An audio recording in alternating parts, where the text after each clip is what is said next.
And we're recording maybe the last video. Well, it's the last one for the road trip anyway. Yeah, I feel a little bit sad about that, but I'm so excited to see Kathleen again, and the kids are so excited to see their mom and get loved up by their mom and Grampy Donnie. Oh my God, it's going to be so nice.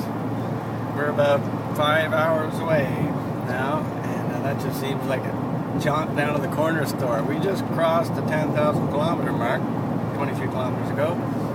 I took a picture. Oh my God, this trip is just so cool. It's everything. It's not just great all the time. Like, the heat was incredible. There was a lot of tough times. Sometimes I was kind of rushing to get to a workshop on time, and I get a little bit stressed out and grumpy at times like that.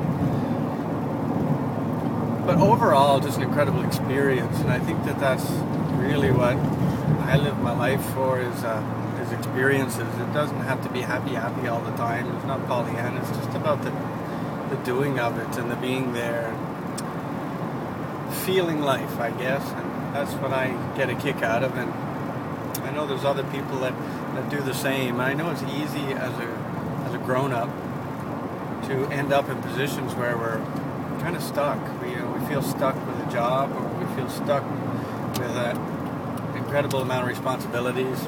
Don't quite know what to do, and it's so easy for our dreams, the things we want to experience and live in life, to end up on the shelf.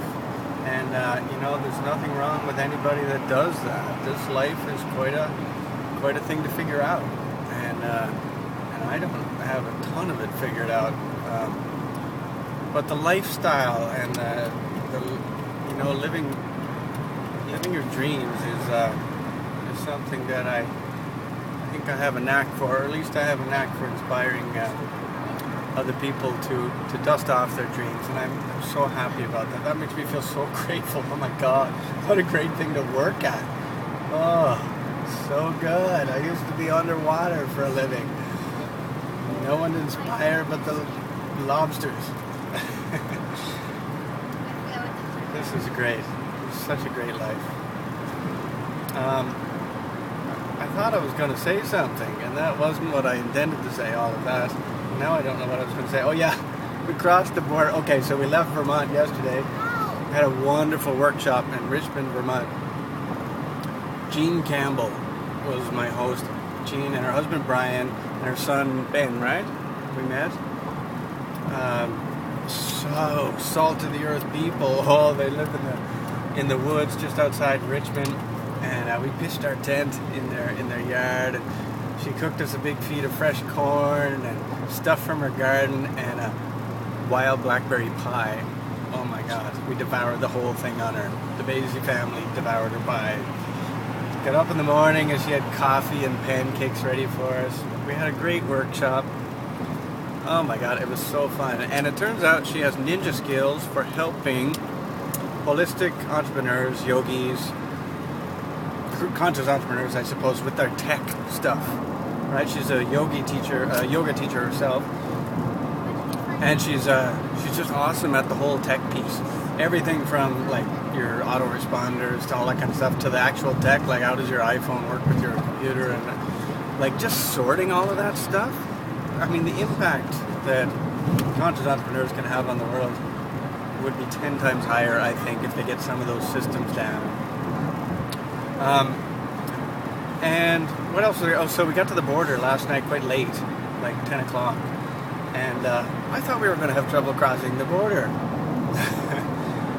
The woman said, okay, how long you been away? We said, 28 days. She said, excuse me? I said, 28 days. And she said, who's with you? I said, my 2 children.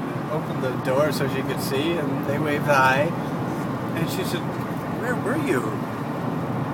I said, oh, we were everywhere. We were New Mexico, Colorado, Texas, North Carolina, up the coast. We're heading to Nova Scotia. She said, where's their mom? Where's her mother? She was totally not computing, and the whole thing just was weird for her. And I guess it is probably weird, I guess there probably aren't a lot of people doing this sort of thing. Anyway, I had to produce the papers that I had that were kind of like Kathleen's permission to allow me to cross the border with the children and stuff. So I had those, never had to use them before. Dug those out. Anyway, eventually she said, okay, on your way. But she did bring someone else in to review the whole case before she let me go. And I didn't think we were going to make it into my home country. Anyway, stayed in a lovely campground, St. Andrews, New Brunswick last night, and I feel home. Not just because of Canada, but also because I grew up here in New Brunswick, and I just recognize everything, every tree, every leaf, the smell, the feel, the stores, the places to eat, just everything, you know. And it's a really nice homecoming feel. Well, I've talked long enough. This is the last update from the U.S. part of the tour. Annapolis, Royal Nova Scotia tonight, and we'll be in the Maritimes for a couple of 3 weeks. So we'll catch up with you again sometime soon. Okay, bye.